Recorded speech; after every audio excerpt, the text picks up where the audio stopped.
안녕하세요. 임경숙 변호사입니다. 2023년 토끼띠, 검은 토끼띠라고 하지요. 새해 복 많이 받으세요. 토끼는 굉장히 영리하고 민첩한 동물입니다. 우리 전래동화에 별주부전이 있죠. 토끼가 거북이의 꾀임에 용왕님에게 가죠. 가서 간을 내놓아라. 그랬을 때 토끼가 굉장히 영리하게 자신의 간도 지키고 육지로 무사히 돌아오는 이야기입니다. 올해는 경제적으로 굉장히 어려운 악재가 많이 있습니다. 금리도 오르고 달러도 오르고 자원의 원가도 많이 오르고 어떤 학자는 IMF 때보다 더 똑똑한 시련의 거라는 예측을 하는 것도 보았습니다. 지혜로운 토끼처럼 이 어려운 시기를 잘 견디시기를 바랍니다. 오늘은 제가 2023년 트렌드 여러분과 함께 이야기 나눠보려고 합니다. 다양한 분야에서 2023년 트렌드를 얘기하시는 학자들이 많이 있습니다. 네, 저는 제가 주력으로 하고 있는 이 가사소송, 이혼소송, 상간자소송 이런 분야에 대해서 이야기 나눠볼까 합니다. 여러분은 어떻게 생각하세요? 올해 2023년 경제적으로 불황의 시기인 것은 맞습니다. 얼마 전에 금융권에서 희망퇴직자를 많이 받고 있고 대규모 구조조정을 한다는 소식을 들었습니다. 이렇게 경제적으로 어려운 시기가 되면 아무래도 가정경제도 같이 어렵습니다. 가정경제가 어렵다면 그만큼 또 가정불화도 늘어납니다. 지출은 고정되어 있는데 수입이 줄다 보니까 아무래도 가정 문제에서 다툼도 많이 일어나고 불만도 많이 생깁니다.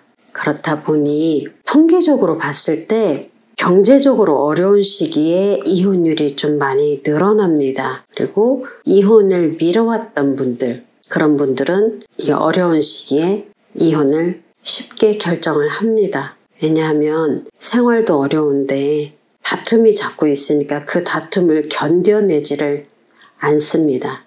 그렇다 보니 이혼율은 많이 증가를 하고 있습니다. 그러면 나눠서 볼게요. 신혼부부들의 이혼율은 어떨까요? 지금 우리나라 출생률이 굉장히 낮습니다. 얼마 전 뉴스에서 우리나라의 출산율이 세계 제1위라는 발표를 했습니다. 0.8명이라고 하던데요. 0.8이라면 부부가 아이 한 명도 안 낳는 결과가 됩니다. 아이의 출산율이 줄어들고 그러다 보니 초등학교 학생들도 줄어들고 요즘 지방대학교에 그 신입 지원자가 없어서 폐교 위기에까지 있다는 뉴스도 나왔습니다. 신혼부부들의 이혼에 대해서 말씀을 드리는데요.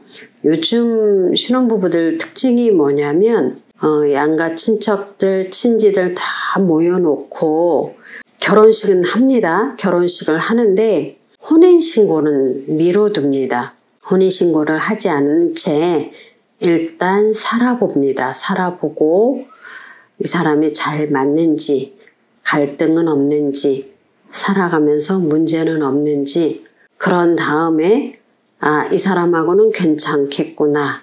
이 사람하고는 문제없이 잘 살 수 있겠구나 라는 확신이 들면 그때 가서 혼인신고를 한다고 합니다. 실제로 저희 사무실에 신혼부부 이혼 사건들이 많이 들어오는데요. 그 중에 상당수가 실제 결혼한 날짜하고 혼인신고한 날짜가 1년 이상 차이 나는 경우가 꽤 많이 있습니다. 그리고 어떤 커플은 결혼식까지는 했어요. 잘 살다가 이제 도저히 안 되겠다, 못 살겠다 해서 이혼을 하는데 혼인신고가 안 돼 있어요. 그런데 이제 돈은 좀 있어서 재산 분할 다툼을 합니다. 이런 경우에는 법적인 부부가 아니기 때문에 사실혼 해소에 따른 재산분할 소송을 하고 있습니다.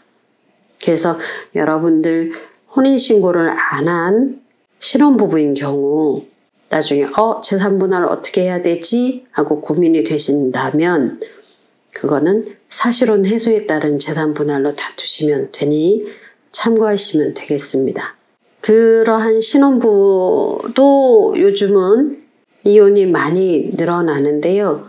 제가 아까 출산율 저하 얘기를 한 이유 중에 하나가 요즘 신혼부부들이 혼인신고를 늦게 하는 만큼 늦게 하는 것과 같은 현상으로 아이를 잘 안 낳습니다. 낳더라도 좀 천천히 낳는 추세입니다.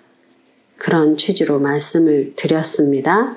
그리고 황혼이혼을 살펴보겠습니다. 황혼이혼 같은 경우에는 결혼 20년 이상 사신 분들, 그리고 아이들 대학을 다 보내거나 아니면 결혼을 시키거나 아이들을 독립시키고 난 이후에 부부가 남았을 때 예전 같으면 오래 살았고 산전수전 다 잘 겪은 부부기 때문에 미운정, 고운정도 다 들었고 하기 때문에 이혼을 안 할 것 같았는데 요즘은 황혼이혼도 꽤 많이 늘고 있습니다. 왜 그러냐면요. 저한테 오시는 의뢰인들이 이게 이야기를 많이 들어보면 그동안은 참고 살았다고 합니다.